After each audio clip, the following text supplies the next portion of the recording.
ভেড়াটা সামনে থাকুক, ভেড়াটা সামনে রইলে বুঝতে পারবে যে কি পজিশনে হদাটা জাম হয়েছে। আর দিকে ধরো ভেড়াটা আরো ভালো আসবে। এবারে ওদিকে একটু ঘুরিয়ে দাও। দাঁড়া দাঁড়া, ফলসাটা ভালো। এধারে স্রোতটা শো করা, একদম স্রোত নেই।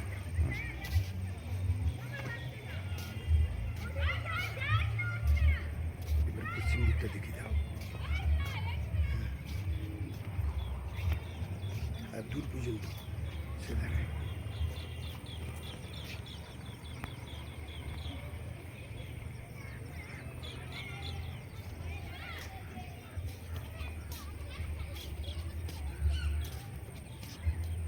পাশে এবারে ঘুরিয়ে কাঠের ঝুলটা নিয়ে এদিকে দিয়ে দাও।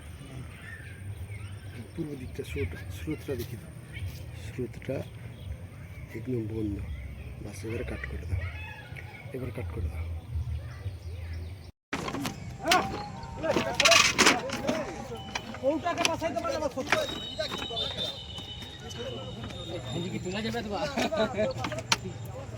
মেন ঝাঁঝি হদা তুলে দেবো, কিন্তু ঝাঁঝি তোলা যাবে। তোলা যাবে নাকি? আমি বলেছি একটু তুলো না, তুলতে লাগো না। ছবি